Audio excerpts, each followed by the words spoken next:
Ladies and gentlemen, this is the 12th and final round. Right hand, Golovkin steps in, and down he goes again. Unbelievable! Mayweather makes him pay.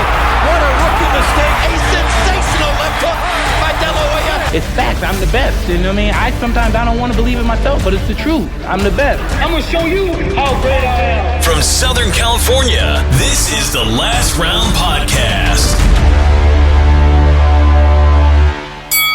Episode 64 of the Last Round Podcast in a new decade. The second episode of a new decade, Mike, 2020. That's right, you big dosser. You big dosser. Speaking of big dosser, Tyson Fury and Deontay Wilder did their the press conference out here in downtown LA earlier today. Is that the only? It's not. This isn't like a tour, right? This is. I think it's just one and done. Yeah, surprisingly. They weren't even going to do it. Yeah, surprisingly no tour where, if anything, when you've got two showmen like Tyson Fury and Deontay Wilder, you'd have thought they'd do a worldwide tour. I think everybody kind of expected that, but I do wonder whether it's that Tyson Fury is so good at talking and winding people up where, you know, Deontay Wilder's not as good as a wordsmith, not as comical as Tyson. And, you know, was Tyson just going to get into his head, get under his skin the whole time? Is he living in his head rent-free, Danny? Yeah.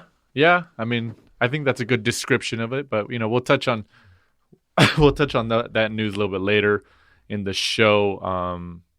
But I think they didn't do a world tour because you obviously need money to do a world tour.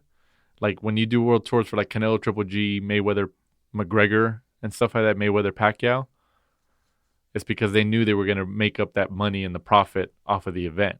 You know what I mean? And then this one, like, they're going to make money, but they're not going to make Mayweather, McGregor, Mayweather, Pacquiao types of money. So, well, that is one of the big questions, isn't it? Is how's the pay-per-view going to be? According to Joe Tessito, we're looking at least 4.6 million in pay-per-view numbers, right? That was the stupidest thing I've ever heard. But anyways, like I said, we'll touch on that a little later in the show. Thanks again for listening to the Last Round Podcast. I'm Danny Z with my co-host, Michael, the franchise Shepherd. We appreciate you guys joining us this week. Let's just jump into it. This past Friday, this was on a Friday, the 10th of January, from the Ocean Resort Casino in Atlantic City on Showtime. Claressa Shields stays undefeated at 10-0 with the unanimous decision win over Ivana Habazin for the vacant WBC and vacant WBO super welterweight female world titles. Shields gets the 100 to 90, 99, 89, and 189 scores. And also, you know, obviously she got the win and she was a heavy favorite, but I think the most important thing out of that fight is that she got her first professional knockdown. I didn't know that. And from all the conversations I saw on Twitter and all that stuff, there was a lot of people who were surprised about that. Shields, in her professional career, at least these 10 fights, has never knocked down anybody. I didn't know that. It is kind of odd, especially when, you know, going into the fight, she was 9-0 with technically two KOs, which obviously, you know, which is referee stoppages. Yeah. It was, I don't know, another performance where you can just see Claressa Shields is just like, you know, head and shoulders really kind of above anyone else in that division. I think she's head and shoulders above like pretty much anybody in the whole female. She's just athletically just too big and too strong for everybody, you know. Yeah, and then the pedigree. I mean, she came from the Olympics and stuff. Like the pedigree she has behind him, you know. You know, some of the girls that she fights, you know, they're technically good, but they're just not as quick and as strong. And you know, she just manages to overpower them. And I thought she did look a little bit better. You know, I thought some of the shots to the body were good, but it's just, you know, another thing where she comes out afterwards and she's comparing herself to, you know, like Lomachenko and people like that. And you kind of... I mean, it's all marketing. I mean, it is all marketing. You know, whatever. But... I mean, I understand like the issue behind it. Like people were, because Showtime was using a graphic towards the beginning of the fight. And I think towards the end, after the fight, after she won, that they were comparing her to like Lomachenko and some other fighters. What was it that... She's won world titles. This is her third weight class. I think she's the fastest fighter ever. She did it in 10 fights. I think Lomachenko did it in, was it 12? I think 12 or 13, something like that. So she's the fastest fighter, female or male, to win world titles in 3 weight classes. And this is in history too. Like, so, when you compare all of them, male and female, that's a pretty big deal. And so that's why there was people who got, bothered by the whole graphic, like Lomachenko and stuff like that. Like, you shouldn't compare, females to men. It's not the same, and then the competition on the female side isn't, obviously as competitive as it is with the male. Like, I think everybody knows that, but I mean, at the end of the day, like Adrian Broner likes to say, I mean, you can't really dispute that. Like, regardless if the competition was there or not, like, she has won world titles in 3 weight classes. I mean, regardless of what you think of her and what you think of the whole situation. I can see why people are annoyed though, because she winds me up. Well, yeah, that's why people are annoyed, because she winds people up. I understand that. People would still be annoyed because she's a female. In 10 years' time, when if or when the pedigree is there, looking at the recent weight division where she won it, there's like 29 people in the weight division, and the 5th best fighter in the world is 2-0. No, you're right. So you're right. She's comparing herself against boxing that's been around for generations. So it's kind of you're the 3-weight world champion in technically like a brand new sport. Yeah. No, you're right. You're right. I mean, compare yourself to other females and stuff like that, but it's a marketing thing. I understand that. It's just when people go back and forth on Twitter, I maybe need to stay off Twitter too much. But and people are like backing up her view, and I'm like, you can't really compare them, because Vasyl Lomachenko against her and like what they've done, and it's just the pedigree's not there. I mean, I think obviously any like hardcore fan or people who actually know the sport, obviously follow the sport closely. I don't think anybody would necessarily dispute that. I think you could see the differences in between like a Lomachenko and a Shield in terms of their, in terms of their accomplishments. I think everybody recognizes that there's levels. I mean, I think if people say like they're like, no, it's the same, like identical, like parallel. No, then you're lying to yourself. Like, I think everybody can recognize, at least acknowledge that there's differences. You have Twitter, Danny, don't you? Yeah, I've seen the conversations. I've seen the conversations, but I think it's like we know they're just comparing like the facts. Like, well, like, we're not saying that she's better than Lomachenko or she's better than this guy, she's better than that person, but she's won a world title. And at the end of the day, as Adrian Broner likes to say, the problem.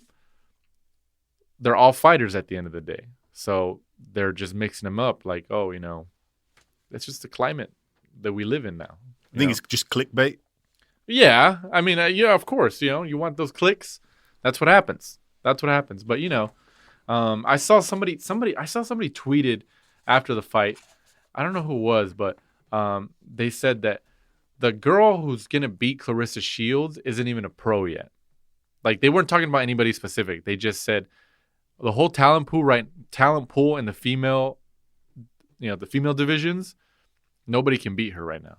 They were like, the girl who's gonna beat her is like 15 years old right now, like, and then that's the girl who's gonna beat her, just some random girl who's gonna work her way up.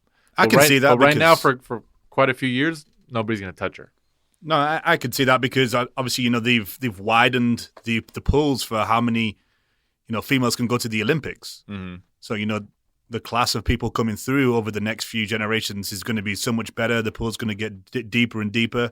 If the money becomes better in the female boxing compared to the UFC, and then, obviously the fighters are going to turn to boxing. At the minute, you get people like Claressa Shields who are looking at the UFC or MMA for paydays. You think she's going to go over there? Yeah, she's going to try and do a Mayweather, yeah. I think she is, because she's going to get a bigger payday. Especially if she goes after Amanda Nunes. That's what they'll do, because she's the biggest female fighter. Claressa Shields is probably up there as the biggest, female fighter in the terms of boxing. So they'll try and do a, McGregor Mayweather. Or I could see Amanda Nunes saying, "I'll come over there and fight you in boxing gloves." I think it's supposed to be one of each. Oh, really? Oh, wow. I think so. Yeah, I could see her doing that, and it'll raise her profile, especially if they put him on a UFC card. Well, we were both there when, Cyborg tried to do it with Cecilia Breakus, but then Cyborg went and got defeated by Amanda Nunes. Because remember the T-shirts? Yeah, she was wearing the T-shirt saying, like, Cyborg Breakus 2020. Summer 2020. Something like that. And then she got beat by Nunes, right? Yeah. That was at the Triple G Vanas Matrosian fight. Yeah, the StubHub Center. Mm-hmm. Yeah, out there in Carson. Yeah, I forgot about that. Yeah. I could see her going to UFC, especially like if the whole Mayweather Dana White partnership comes to fruition and stuff. I could see something kind of working out right there. So, do you know, kind of going slightly off subject, but it popped into my head. What? So Ariel Helwani released an interview today with Conor McGregor. Did you watch it? I haven't yet. So at one point during that, he states that the rematch with Floyd Mayweather should happen. He also accidentally lets loose some information that he's already been in talks with Manny Pacquiao. No way. If you watch the interview towards the end, about 37 minutes in or something like that, around 35 minutes. No way. He says it, and then he looks out of the camera at somebody, and you can see he's kind of like, oh shit, I shouldn't have said that. I messed up? I messed that. I shouldn't have said that. And then he kind of like gets awkward, kind of adjusts himself in the seat. Yeah. Watch the interview, and he said they've already had conversations with Manny Pacquiao about a fight. That's not surprising. Not surprising. McGregor's lucky because like he's essentially in Mayweather and Pacquiao's weight. They're all in the same weight class. They're like the same build. They're the same sizes. He lucked out, and they're all stars. Honestly, Pacquiao knows that he can make money with him. Even though people know like Pacquiao will destroy him, people will tune in. They will tune in. I can say if McGregor wins this weekend, this weekend he's fighting Cowboy Cerrone. This is an MMA show, people. We're just we're tying in boxing here. You know, McGregor has obviously boxed Mayweather, and he's a superstar. So we're tying it in here. So don't turn us off. We're a boxing show still. But if he wins this weekend against Cerrone, especially if he wins like in dominant fashion, like he knocks him out or something, and then then he does some crazy speech where he's like the last, like one of them, he was like, I want to apologize to absolutely nobody. Then I can see them making that fight later this year. I could see it. I mean, I know I'll watch it now. I'll watch it now just to see that moment. But I mean, like, do you really find that surprising? I mean, Pacquiao, the last couple fights, he left Bob Arum. He went with Al Heyman. Al Heyman's obviously been Mayweather's advisor for years. And he has a PBC and all that stuff. I mean, are you really surprised that they've been having talks with McGregor for a Pacquiao fight? That's not surprising at all. No, he touched on that. He could see himself fighting Mayweather again as well. So, when you've got YouTube stars coming in and earning millions of dollars. Oh, yeah. We know that, like, a lot of people would be would claim they're not going to buy it. Oh, I'm not going to watch that trash. I'm not going to watch it. But then they always buy it. McGregor's a salesman. Floyd's a salesman. I'm sure that McGregor could sell him and Pacquiao somehow. Oh, yeah. Pacquiao doesn't really need to sell his fights because his following is so big. Like, and people just want to watch him. Mm-hmm. So he's already sold. But, I mean, you don't think that Fox went to Heyman and the PBC and all them and told them, like, hey, you guys should make that fight because we can make big money on this. Because Mayweather-Pacquiao was on Showtime, so they got all that money. Mayweather-McGregor, Showtime, they got all that money. And now Fox is pretty much the lead with PBC. So they're just like, well, crap, we want a piece of that pie. Make Pacquiao-McGregor, and it's going to be on our pay-per-view platform. It would sell, like you touched on. McGregor's got a legion of fans. Pacquiao has loyal fans. People are going to tune in to see it. Imagine that. Imagine, like, fights Mayweather and then he fights Pacquiao. Like, who? Like, in the span of 3-ish years or something, he fights Mayweather and Pacquiao? And he's like 0-2 in boxing, and he's fought two generational superstars. Seriously. Like, and they're probably at least, what did they do? $4 million for the Mayweather? 4.4 million, wasn't it? What do you think he does with Pacquiao, hypothetically speaking? Oh, I could see it being around that mark. I could see between 2 and 3. I can see between 2 and 3. It won't beat Mayweather, obviously. It won't. But I could see it between 2 and 3, maybe 2.5, 2.6. I can see it. Yeah, I'm telling you, man. Like without Floyd, I could see a dip. Actually, thinking about it, it'll dip. Yeah, I think that's a conservative mark. No, it won't. It won't surpass the Mayweather fight, but it'll still make a ton of money. It'll be at least 2, for sure. mean, if you're McGregor at the end of the day, you're going to walk out with probably, another 100 mil? That's insane, man. That's insane. Hey, he knew when he fought. Like, he was already set. He was a superstar, and even though he had a couple losses, and Nate Diaz, Khabib, or whatever. He fought Khabib after, but he knew when he hit the jackpot with Mayweather, he knew it. He knew it. He was like, I made it. This is it. Red panty party, baby. Yeah, seriously. So he knew it. So I could see it. If he definitely wins this weekend, he's not going to find the UFC right after this. I could see a Pacquiao fight happening. I could see it. It's funny how because Pacquiao doesn't want to fight Spence. People want to see Pacquiao should fight Spence. Pacquiao does not want to fight Spence. He does. Spence is just too big. He's too powerful. Watch the interview though. When he looks off camera, and you can see he's kind of like, oh shit, I shouldn't have said that. I was surprised he didn't cut it out because I text my brother because my brother said to me, he's the one who sent me the link to the fight. Oh wow. To the interview, sorry. And I quickly texted him and I was like, dude, did you see that? Like, did you see him look off camera as if to say, oh shit, I messed up. I shouldn't have said that. Well, I mean, hopefully people pick it up. I mean, I can see it happening, man. I can see it happening. Everybody knows that, like, you want to make as much money. You want to maximize your profits in these fights, especially in the sport of boxing. I mean, arguably, what fight would be bigger than that? A Pacquiao-McGregor. What would be bigger than that in terms of business? That's a worldwide fight. Yeah. You've got the Philippines, you've got Asia tune in. Obviously, he's loved in America. They're both loved in America. Ireland, the British, Europe, UK. Like they got audience everywhere. I mean, I'm sure the Russians would tune in just because they hate McGregor. Oh yeah, because of Khabib. So that's a worldwide audience to reach that. That's wild. I mean, you're looking at probably Mayweather. Mayweather against McGregor, Mayweather against Pacquiao. I don't think Deontay Wilder and Joshua would be as big as that. I don't think so. Yeah, you're right. I don't think Joshua and Wilder would be as big as that. I think Joshua's profile isn't as big as in the United States as people think it is. I don't think it is. I think people know who they are. I don't know whether they'd fork out $75 to see him. That's Oh, maybe. I don't know, but we'll see. But now I got to watch it. I'm going to watch it after the show. See. Off subject slightly off subject. Yeah. Slightly. What? But anyways, going back to the Showtime card, the Claressa Shields headliner. Also on that card, kind of going down the list here, what is it? Ellen Cederroos stays undefeated at 8-0 with the 10-round unanimous decision over Alicia Napoleon Espinoza.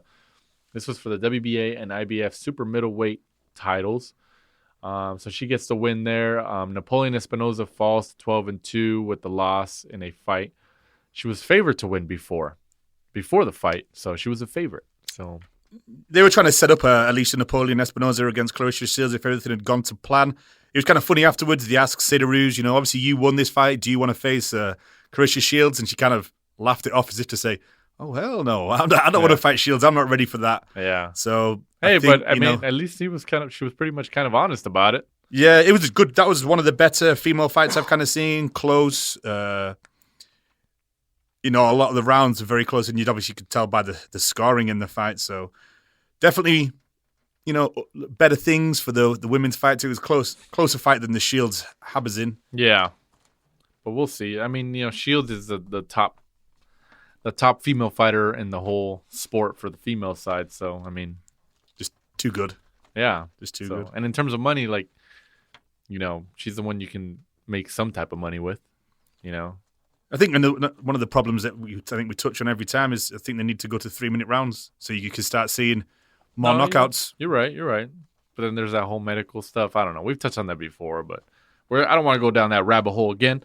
And then also on that card, up-and-coming prospect at 25-0. Are you still a prospect at 25-0? I feel like Gilberto Ramirez at 40-0 is still a prospect.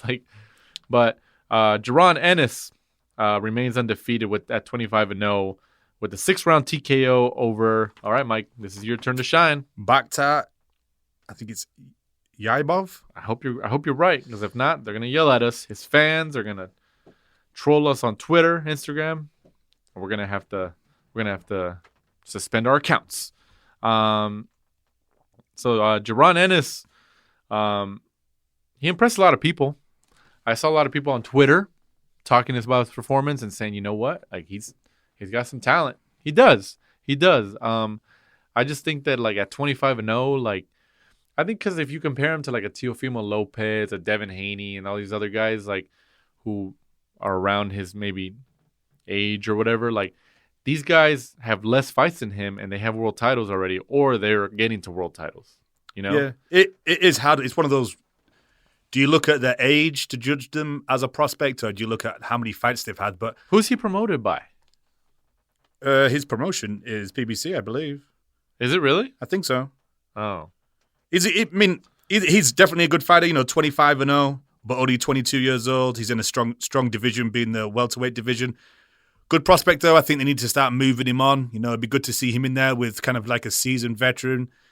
Someone like a, Saddam Ali, maybe someone like that later down the line, someone who's kind of got the name, they can build a bit of a resume on, who are maybe, towards the tail end of their career, so you can kind of judge.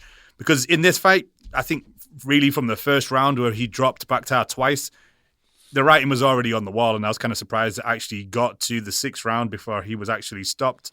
Maybe he was just trying to get the rounds in. He maybe was, he looked good. At times he was getting hit, but I think that was just due to the fact that you could tell early on that he had no respect for him, and he kind of knew that he was going to take him out. But he switches up well. Definitely a good prospect. Jaron Ennis, 25-0. I just hope he doesn't become like Gilberto Ramirez, who's actually reportedly trying to buy out his contract with Top Rank and has some issues with his promoter, who's 40-0 and doesn't really have anybody on his resume. So, but, that's a good transition from me mentioning Ramirez because a guy he fought twice, Jesse Hart, fought this past Saturday, the 11th of January, from the Hard Rock Hotel and Casino in Atlantic City on ESPN. This is a Top Rank card, right? Joe Smith Jr., who probably his most notable win was against retiring B-Hop, the executioner, Bernard Hopkins, out here at the Forum in Inglewood, California. Freaking punched him through the ring. Were you ringside there? I was there. Did you catch him? Did he fall on you? No, but I remember seeing that. I thought it was wild. Everybody was like, what the hell just happened? He got punched through the ring. It was crazy. Joe Smith Jr. gets the narrow split decision win over 10 rounds against Jesse Hart for the WBO NABO light heavyweight title by scores of 97-92, 94-95, and 98-91. Jesse Hart was down in round 7. And then I think we talked about this fight last week, didn't we? I think I picked Smith. I forgot. Did we talk about this last week? We previewed it last week. I can't remember who we both went for, to be honest with you. I think I went Smith. Maybe I'm wrong. I might have went Hart. I don't even know. But this fight pulled up the worst performance of the weekend from the judge that gave it 94-95 to Jesse Hart. Well, they're always out there, man. I would check that guy's bank account to see if he took any. They're always out there. These judges aren't like Bigfoot. They're not mysteries. You can go out there and you can find them. It was great. That was one of the worst not cards unicorns. I've ever seen. When you've got one judge giving it 98-91 to Joe Smith, how did one judge give it 94-95? Mike, why are you so upset about it? It's just crazy. That guy should be suspended. Whoa. But anyway, going back to the fight, I thought it was a good performance from Jesse Hart. A good performance from Joe Smith. Kind of just kept coming forward, applying the pressure to Jesse Hart, who just kind of really danced around the ring. Anytime he got close to Joe Smith, he just kind of like hugged him up. And you could see early on that Jesse Hart just didn't really know what to do with the constant pressure from Joe Smith. Good performance in a good division, the light heavyweights. So it'll be good to see what Joe Smith can really go onwards to. I think it was a good matchup.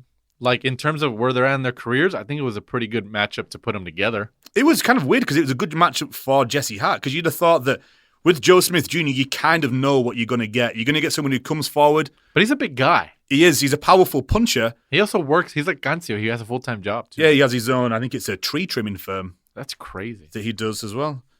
But, some big fights, big names in that division. So onwards and upwards for Joe Smith Jr. And Jesse Hart, another defeat, kind of needs to look at himself. I think looking back at that performance, he'd be very disappointed. I feel like, tell me what you think about this comparison. Do you think like Jesse Hart is kind of like the Sean Porter of that division because like all the fights that he's in, at least like these close fights or these bigger notable fights, like against Gilberto Ramirez, like, and then now against Joe Smith Jr., he actually fights like well enough to like stay in the fight. He just doesn't get the win. Not on that performance. I honestly thought that was very one-sided. I thought that he's like Sean Porter. Well, at least Porter gives you, a bit of a fight. And when you fight Sean Porter, you're in a car crash. Even though you've beaten him, you're probably going to end up going to hospital. You still lose at the end, even though you won. Because you take a beating, whether it be elbows, sly little headbutts on the inside. Sly little headbutts. Jesse Hart just danced around, hugged up, danced around, hugged him. Didn't really give much of a performance at all. Every time, whether it was he was scared of the power. Once he tasted the power, he didn't want any more. Very, very poor performance. And when he looks back, I think he'd be disappointed with himself, to be honest with you. Probably, but I think this is going to be able to get Joe Smith Jr. A nice little payday, like somebody maybe. Beterbiev? That'd be a fight. Maybe, but I think Beterbiev still wipes the floor with him. But like Callum Johnson from England? Yeah, I think Joe Smith, like I said, like he secured himself like another pretty decent payday, another bigger name with this win. So, and these champions or these bigger guys in the 175, Bivol, Beterbiev, you got obviously Callum Johnson, Kovalev. What about Kovalev versus Joe Smith? That'd be good. That's top rank, and I think Kovalev has an option with DAZN. Obviously, he's with Main Events, but another option with DAZN. So, but I mean, they're open to letting people go across to other channels. I like Joe Smith. He's good to watch. You know what you're going to get with him, and he's always in a good fight. So, very fan-friendly. Yeah, I like it. I'm a fan. So, Joe Smith gets that win. Also going down that list on the undercard of this fight, Steven Nelson. What a generic name. Remains undefeated as well. We've got a lot of undefeated fighters around here. 16-0 with the 8th round TKO over, is it Sem or Kem? Sem Silic, 14-1. Sem Silic for the vacant WBO NABO super middleweight regional title. So this was the opener for the television portion of the broadcast. Nelson pretty much used his boxing ability to just stop Silic and pick him off with punches. So it wasn't really competitive, right? Not really. And then obviously, I think it was the end of the 7th round. Buddy McGirt warned his fighter. He's like, you need to give me something. Stop taking so many clean punches, or else I'm going to stop it. 8th round came around. He was back under fire. Buddy McGirt was up on the corner, just threw in the towel. I don't know whether that was just due to the tragedy that happened last year with Buddy McGirt being in the corner. I think that's affected him. Maxim Dadyshev. Yeah, I think that's affected him. But rightfully so. I think anybody would be affected by that. But speaking of throwing in the towel, also this past Saturday from the Alamo Dome in San Antonio, Texas, on DAZN, Jaime Munguia makes his debut at 160 pounds, the middleweight division, and remains undefeated. But he gets his 35th win of his career, 35-0, as he gets the 11th round stoppage over Gary Spike O'Sullivan, who suffers the 4th loss of his career. Spike O'Sullivan's corner threw in the towel when he was getting just battered against the ropes by Munguia. There was a nice camera shot behind O'Sullivan's corner that just throws in the towel. I think the referee was going to stop it anyways, but people like Munguia's 25, 23. So I know people say he's still not developed as much. Obviously, he still has a lot of things to work on, and he relies on his power a lot. Obviously, he goes in there and he just tries to stop you, tries to knock you out and stuff. But I think that his flaws, which obviously you want to work on them, but I think his flaws make they produce his exciting fights. He's always in something, I thought that fight was pretty exciting, even though people thought he would have took out Spike O'Sullivan earlier. I think we both predicted around round 6 last week. Yeah, and then people are like, oh, he got exposed. O'Sullivan's 35, 36 years old. He should have took him out earlier. Munguia's been like that for pretty much his whole career, and he's he knows he has power, so he goes in there, he tries to take you out, but he makes for exciting fights because of his flaws. Because O'Sullivan did tag him a couple times. No, I kind of agree with you. I thought in the first 2 rounds, he looked good. He looked like he'd actually listened to Eric Morales. He came in with a lot of head movement. And I was like, okay, Morales has worked on it. But from the 3rd round onwards, it was like he'd just gone back to his normal, natural fighting style where he stopped his head movement because, he kind of got drawn into a war with Spike O'Sullivan. I don't know whether the powers moved up with him because, he caught, Spike flush a couple of times and he didn't manage to take him out of there. But like you say, he's very fan-friendly. He just stands there like kind of what you class as the traditional Mexican fighter. He just stands there, just kind of goes to war. I would say he's kind of, a middleweight David Lemieux, a Mexican version of David Lemieux. Yeah, I could see that. Yeah, I could see that. I mean, I like the kid. Everybody's like, I know that when he got his first world title at 154 against Saddam Ali, like, he was a late replacement, wasn't he? Like, Saddam Ali was supposed to fight... He was supposed to fight Williams, wasn't it? Smith. Was it? I forgot. He was supposed to fight Smith, but then Smith had a skin allergy, so he couldn't fight. So he ended up stepping in. And then when Munguia won, he fought Smith later down the line. Yeah, Liam Smith, that's right. Yeah, when he'd recovered. And then obviously, Smith kind of... Yeah, but Munguia was just too big for that division. Like, yeah, he was too big. Like you touched on, I think he has certain flaws, whether he'll be able to, polish those. But at the end of the day, I think he's still going to earn money from a Mexican fan base.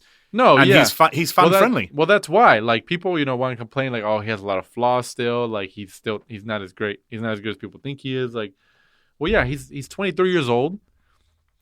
And he has power. And that's what produces, especially for like you said, for the Mexican fan base, which is arguably the most passionate fan base in the sport of boxing. That's what you want. They want to see people go in there and knock people out and fight. So, I think that, it's working for him right now. So, I don't know. We'll see how it turns out for him. But, then they asked him after the fight, who do you want to call out or what's his plan? He's like, well, we want all the big names, of course, Triple G, Canelo, and all that stuff. Like, keep him as far away from them as possible for at least for the next 4 fights. He's still young. He's 23 years old. With his style, if he doesn't develop any kind of head movement, it's going to be a short career. What do you think would be like a solid test for him before, like, hypothetically speaking, before you get like a Triple G, a Danny Jacobs, or like a Canelo? I could see him in there with someone like Murata, Jeff Horn. Jeff Horn? What? I think he knocks out Jeff Horn easily. But like we said, we don't want him in there with the Chalo. No, I know, but I'm just saying, like, who would you want to put him in there for like a good test, where, like, especially if he knocks that person out, or if he wins handily, or he gets a good hard fought win, and you're just like, okay, now you've proven that you can get like a Triple G, a Canelo, a Jacobs, Rob Brandt, maybe. I could see that. Ex-world champion. Yeah, I could see that. Yeah, that's not a bad. Yeah, Lemieux can't make 160. Yeah, just the problem. That would be a war. I'd love to see that. They're both power punchers. I mean, because if you're looking at people kind of just below that echelon, you've got what I think Andrade, Derevyanchenko, too much movement. He could have a rematch with Liam Smith or maybe even Liam Williams, both British fighters. Yeah, legion of fans. You got the Mexican fans, the English fans. That would You think Liam Smith would move up to middleweight just to fight him? Just because he knows he probably can beat him, or no? He's been calling for the rematch, so maybe he would. Yeah, but they didn't want to give him the rematch. So, I mean, Smith just got a win on the Chavez Jr. Jacobs fight, so he's coming off a win. But that was at 154. How about Selecki? I think that's a pretty decent matchup. I think so. They're both not big movers. Both go to war. Yeah. The journeyman Gabe Rosado. You know what? I think that would be a pretty decent test. Both on the same network. Yeah, I could see that. I would just hope that Rosado still has something left in the tank. We did go 10 rounds with that journeyman when we were exactly in Phoenix. Yeah, there was nobody in the crowd because it was after all the crap that happened. So, I mean, I could see a Gabe Rosado. I think that'd be a pretty decent matchup for Munguia. Both fighters I like to watch. They're not technically world-class fighters, but They're both going to go to war. They're going to give you 100%. They're going to go out on your shield. What more could you ask for? Yeah, that's true. That's a pretty decent matchup. I mean, Rosado's fought pretty much all the killers. He's fought everybody. He never turns down the paycheck. Yeah, does he doesn't. He's just like, let's just do it. Let's like do it, yeah. you can't question that guy's heart. But he's like, oh, he has like 11 losses. It's ridiculous. Like, because he's never said no. He's fought all the killers. I mean, it's a promoter's dream. If you get somebody at the last minute, ring Gabe Rosado, he'll be like, yeah, I'll do it. Yeah. Like, oh yeah, I'll go down to 130. I'll do it. Like, you know, just give me a good paycheck. I'll do it. Yeah. So, you know, he never turns down a fight. So you can never say that Gabe Rosado is afraid of anybody in the sport because he's fought all the killers. You know, he might not have got the win in a lot of those fights, but he went in there, he did it. So, and there's some guys who were just like, nope, I'm not going to do it. But he did it. He did it. So, I mean, we'll see. But I'm excited to see Munguia at 160. Obviously, the zone wants like a Canelo showdown eventually down the line, 2 Mexican warriors. So, I mean, but like I said, keep him as far away from Canelo as possible right now because obviously Canelo would school him.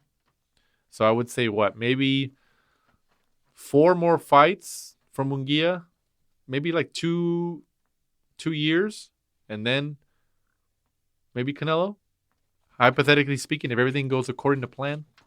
Yeah, he needs a good few years under Eric Morales. He needs to develop some type of head movement because Munguia needs to go with Abel Sanchez. He needs to do something because, you know, Canelo, camp after camp after camp, he's just getting better, a more rounded fighter. His head movement against Jacobs was unbelievable improvement. Yeah, so at the minute, I'd say if they fought 100 times at the minute, I think Canelo would win 100 times. It's a pretty big statement, Mike. It's a pretty big statement. But Spike O'Sullivan, he put out a good effort. Like I said earlier, he did tag him a couple times, but I mean, Munguia is not really that hard to tag if you have some type of ability. But you know, Spike did, you know, he did produce an exciting fight as well. You know, it takes 2 fighters. He's like I said, he's 35, 36 years old. Do you think he still stays in the sport? I think he'll still be in there. You know, he's been in with a few big names. It was good to see that he didn't take too much punishment after the fight. You know, he did a few interviews and stuff like that, and he seemed okay. So I don't think he's going to do much, but I can see him being in and around the sport. He seems to enjoy fighting, and you know, he's a bit of a character. So you know, good luck to him. Yeah, we'll see. And the co-main event, another female fight.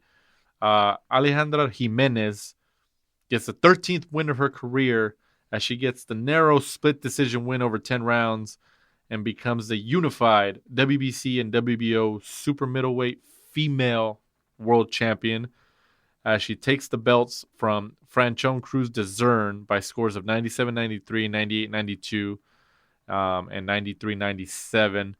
93-97. Jimenez, who's at 32 years old, she did throw, at least according to Copybox, because people were like, oh, you know, Cruz de Zern landed more, but like Jimenez threw more. And I think she landed maybe like 30 or 40 punches less, but Jimenez threw more. So, I mean, we've seen that before where one fighter who connects less, but they're still kind of close in connect percentages, but that fighter who connects less threw more punches, so it looks like they're busier. Mm-hmm. And I mean, you know, it's not like the judges on the ring, like they're computers, like it's, you know, they're people with eyeballs. So people are saying like, oh, you know, I think there's going to be a rematch. Definitely. I think there is. And Cruz de Zern was obviously disappointed, you know, especially since she just won that WBC female title at the StubHub Center last year. And then, you know, Golden Boy kind of propped her up, put her on some small shows. They put her on some media appearances and stuff. And then Jimenez, who I didn't know until last week, who was she became like a heavyweight female world champion.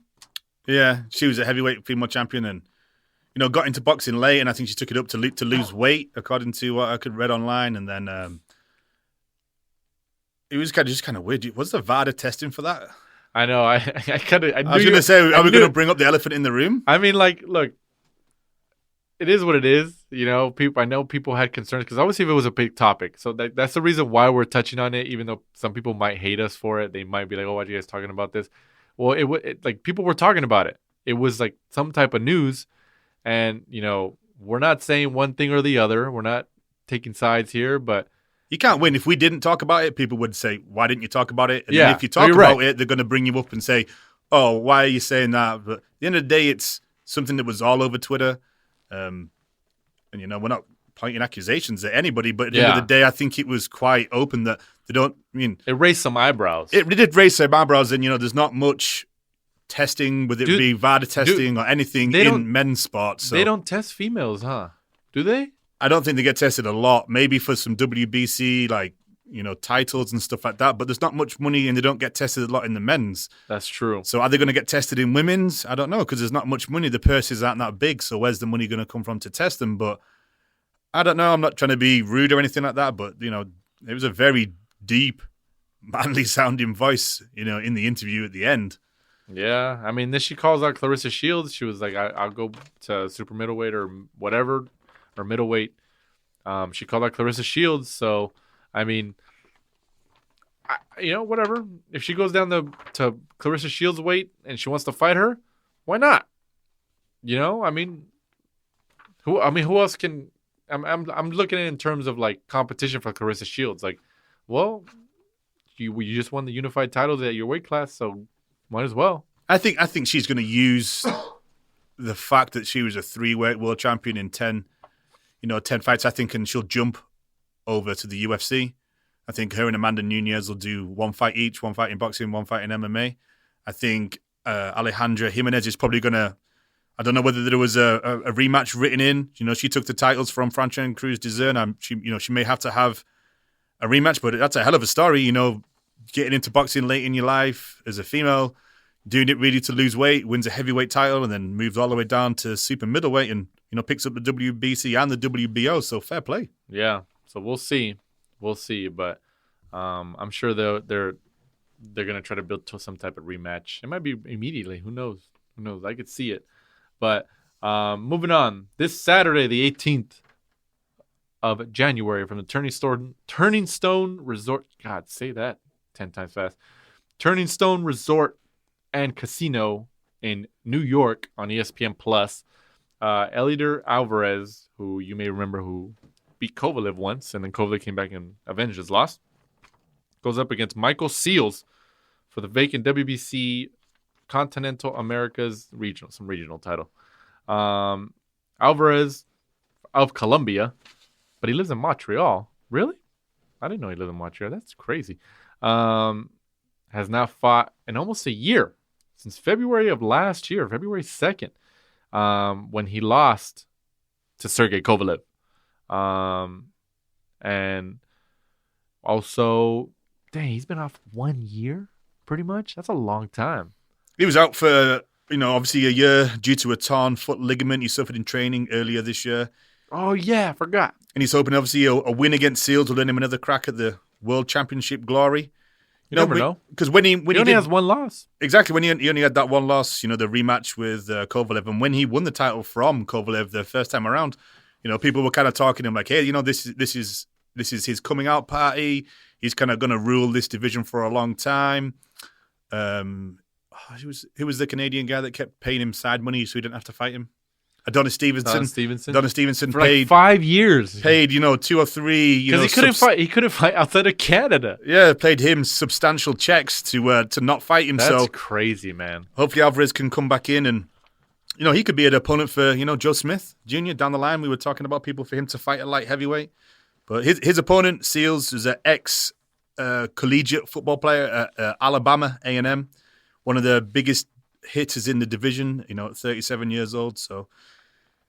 Good big fight for him. Big statement if he manages to get the W against Elider Alvarez. So good, should be a good fight. I'd pick Alvarez to win. I think it's obviously he's going in as the A side. Seals is going in as the B side. I don't think there's any hiding that fact. No, I don't. Yeah, but it's good card to start the year for Top Rank. Yeah, solid card right there. Solid card, and also this Saturday, this weekend, from the Leah Kura Center in Philadelphia, PA. On Fox, PBC card. Unified WBA, IBF, and IBO Super Welterweight World Champion Julian Williams defends his titles against Jason Rosario. Obviously, people may remember that Williams upset.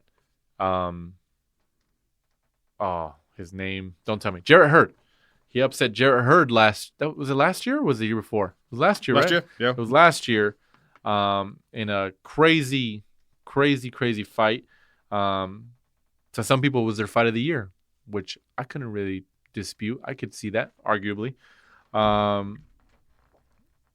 Supposedly, like, they were trying to make the rematch, and then Hurd said he didn't want the rematch right away. He wanted, like, a comeback fight, and then, like, I mean, what's going on there?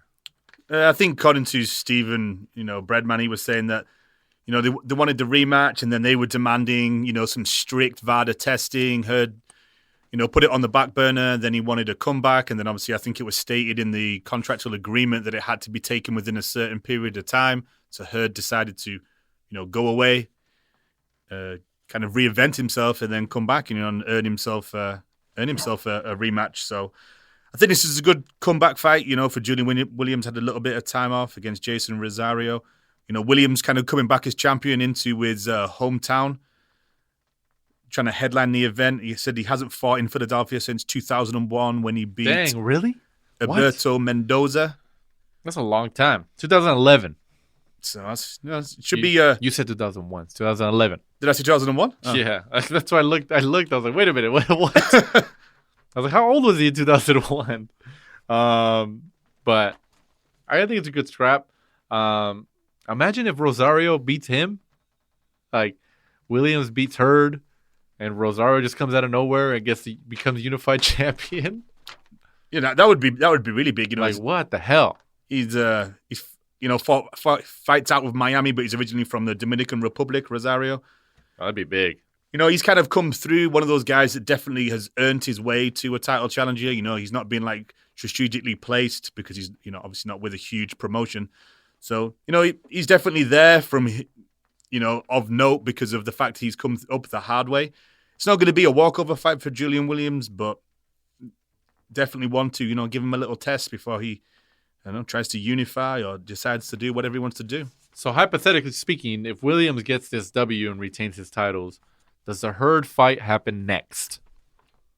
Well, Hurd's got to try and earn his way back in now. I think he's kind of too late to, demand an actual rematch. And if you're Williams... Put Williams against Charlo again, even though Charlo already beat him once. I believe, if he wins this fight, I believe that's already been signed. Oh, really? According to Breadman was on Showtime's podcast. Oh, yeah. And I believe that's what he said on that show. So if or when Julian Williams comes through this fight, I believe that match is already... and that'll be for the Undisputed, won't it? Yeah, because Charlo has the other piece of the world title picture there. Yeah, I could see it. I mean, Charlo already beat him once. I think did he knock him out? Yeah. He did knock him out, right? But, I mean, obviously, in the Hurd fight, Williams looks like a totally different fighter. I think since that, they've both gone in opposite directions. I think, Charlo's actually struggled in a couple of his fights. Mm-hmm. But Williams has come back, kind of reinvented himself by getting some victories, winning the world title. And then they always say, you win a world title, you improve by 15 to 20% because you start to believe in yourself. And yeah. So I could see going into that fight, my money would be on Williams in the rematch. What? Really? Yeah. It's a pretty big statement, Mike. Pretty big statement, but we'll see. So shout out to Julian J. Rock Williams, who his cut man is actually a good friend of the show who's been on here a couple times. Mike Rodriguez. So I'm sure he's going to be there this weekend with him in that corner. So hopefully there's not a bad cut. But maybe he might have to earn his paycheck. You never know. Also on that card, Chris Colbert, 13-0, goes up against Jezreel Corrales for the interim WBA super featherweight title. Didn't Corrales have a world title at super featherweight, or was it featherweight? He won a super featherweight title in 2016 when he went to Japan and knocked out Takeshi Uchiyama. That's what it was. Yeah, I was like, he did have a world title, but He also holds victories over Rene Alvarado and Robinson Castellanos. Yeah, that's what it is. Some pedigree going into this fight. He fought on a couple Golden Boy cards, didn't he? Yeah. Well, look at Rene Alvarado now. Yeah, that's true. Obviously, just recently beat Cancio. Yeah. And obviously, Chris Colbert, if people are kind of like listening and they're like, Chris Colbert, I recognize that name, but you can't too sure where from. It's otherwise known as Little B-Hop. Little B-Hop. And he was in the Netflix documentary, Danny, what was the name again?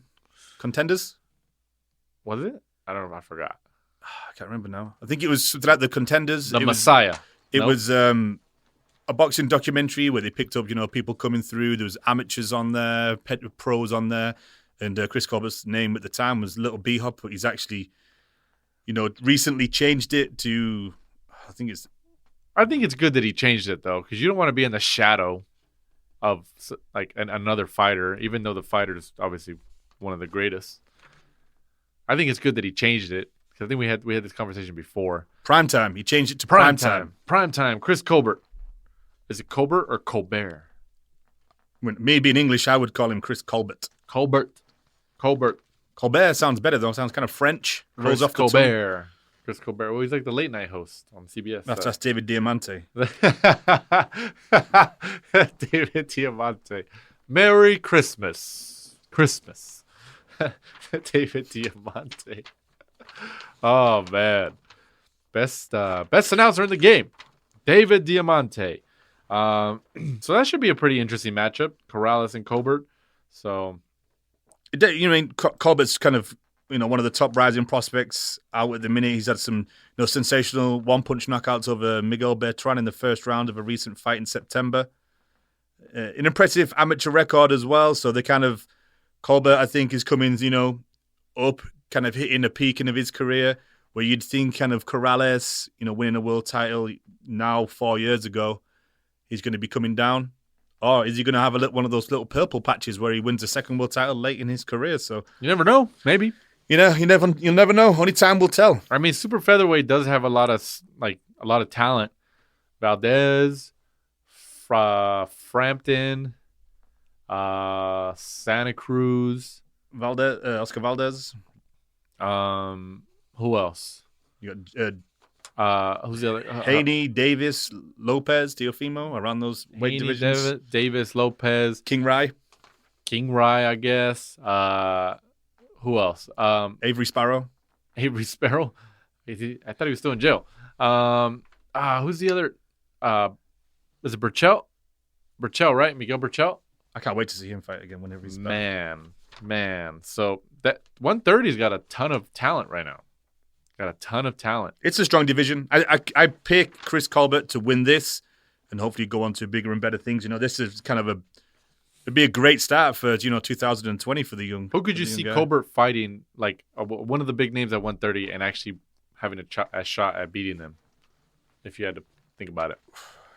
If you call him a big name, I would pick him over King Rai.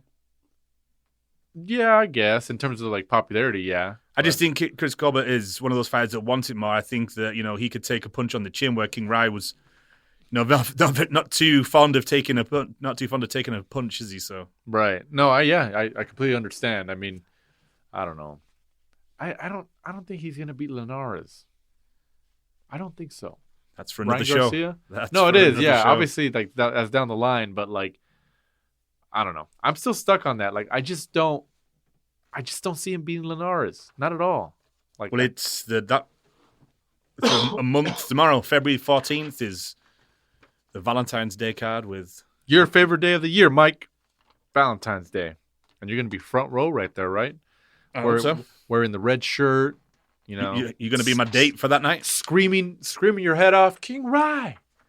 I'm going to take off my pants and throw them at him. Yeah, throw it in. Sign my draws. Sign my draws, King Rai. So, we'll see, man. We'll see. But I think Colbert, whether he wins or not, or Cross wins, they have a lot of options at 130. So, it's a good time to be a super featherweight right now. It's a good time. And then wrapping up here with the news and notes of the show. I think we all knew this was going to happen. Andrew Cancio, like you mentioned earlier, who lost his title against Rene Alvarado this past November, out here in Indio, California at Fantasy Springs Casino. He lost his title to Rene Alvarado. He got stopped, actually. But I think what did him in was during that week, like if people remember, I think he spoke to the LA Times, and he pretty much voiced his concern about Golden Boy, saying, I'm a world champion. They don't promote me how they promote Ryan Garcia and Canelo. Like, I want to – they need to – like, he pretty much wanted to be promoted better. He did it respectfully, though. No, he did. Yeah. It's not like Ryan Garcia, who started bitching online all the time. Mm-hmm. So he had a point. I don't know if you couldn't argue his point. And, it's unfortunate that he lost. He lost his titles, or he lost his title at 130 pounds. And then within, like, I think 48 hours, Golden Boy releases him. And then they release a statement, or they give a statement to, like, a couple sites or something saying, like, he felt that we weren't promoting him well enough. So we're giving him a chance to go find somewhere else who he feels like he should be promoted as. Which was pretty much like throwing shade at him, like saying, like, yeah, you don't like it, just leave. And it's like, what? Are you kidding? Like, I think that was a really bad look for Golden Boy, especially after the whole Ryan Garcia debacle. That was ridiculous. But I think after that, people were, kind of knew that Top Rank would probably kind of pick him up for a deal, because they have a lot of people at 130 pounds. And obviously, I don't think it's been released officially yet.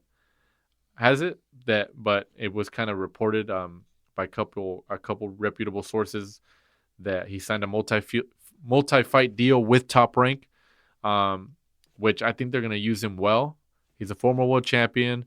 He has a full-time job with the gas company out here in Southern California. They're going to hammer that home on these ESPN broadcasts. They can put him in there with Valdez, Jamel Herring, Carl Frampton. There's a lot of guys at 130 pounds they can use. Like, they can just rotate him. I think it was great for Andrew Cancio. Starts 2020, gets picked up by Top Rank, one of the best promotions in the US. And then obviously, like you touched on, he's got a lot of big fights, a lot of big names in and around that weight. Win-win. Yeah. In my opinion. Yeah. So, I mean, I think people knew that he was going to get picked up by somebody, whether it was like PBC, Top Rank. I honestly thought Eddie Hearn was going to scoop him up. I really thought Hearn was like, I'll pick him up. Like, yeah, he's got that story, like you touched on. It's kind of been played every time he fights. Yeah. That he works for the gas company. That division is kind of hot right now. So yeah. He was former world champion, so he actually had like a lot of options. I hoped. Yeah, and it's good to see. We had him on the show, so it's good to see that he's been picked up finally. Yeah, so we'll see. So good for him. He's been on the show before. He was actually on the show before his loss, unfortunately, in November. He came on, and we asked him, so we appreciated that. And also, even though that's not official yet, I don't think Top Rank and Cancio have acknowledged that it's official yet, but there's been reports, so it's likely coming in maybe the coming weeks, maybe the coming days, who knows. And also, a bigger signing, which I guess there might be some trouble behind the signing. I don't know what's going on. Josh Taylor, who just became unified champion at 140 pounds when he took Regis Prograis, or to some people, Regis Prograrius, who took his titles, just unified 140 pounds, signs with Top Rank. And I guess there was issue because I guess there was a breach of contract, reportedly. I don't know. I don't know what the hell's going on. There's something going on around there. But if it all works out for Top Rank, that's a big signing because obviously they want to match him against Jose Ramirez and make a unification matchup. So, and Josh Taylor is one of the best fighters in the world right now. He's a hot commodity, and now the two best fighters at 140 pounds are essentially under the same roof. Yeah, there's a lot of talk of, Mikey Garcia was recently on an English talk show with, radio talk shows, with Adam Cattrall, and he touched on that if Josh Taylor fights Jose Ramirez, who is a stablemate of Mikey Garcia, Josh Taylor wins that fight. Mikey would fight him. Mikey would fight him over in the UK. Yeah, because he's not going to fight Ramirez because they're both trained by Robert Garcia. Yeah, and then Josh Taylor, if he goes to Top Rank, he's got the option of obviously the Jose Ramirez fight. If he wins that, you're then looking at, Mikey Garcia at 140 Or there's even been talk of him fighting Terrence Crawford. That'd be wild. So, I think that was a nice pickup by Top Rank.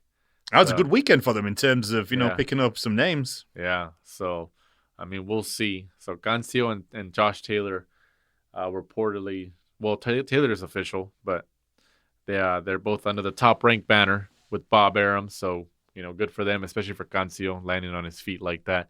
But once again, guys, thanks again for listening to episode 64 of the Last Round podcast. And Mike, tell them where they can follow us on the socials. You can follow us on @TheLastRound12 on Instagram and Twitter, and be sure to tune in next week and find out about the Julian Williams fight, and we'll also be previewing the Danny Garcia Ivan Redkach, which is happening the week after. That's true. So once again, guys, we appreciate you listening. We're listening on Apple Podcasts, Spotify, Stitcher, Podcast Addict, all that stuff. We're all those apps. All the ones that are good and reputable, we're on. We're all of them. So we appreciate you guys listening. So once again, I'm Danny Z. For my co-host, Michael Shepard, this is The Last Round. Thanks for supporting and listening to the show. Follow us at The Last Round 12 on social media. Rate, review, and subscribe. This is The Last Round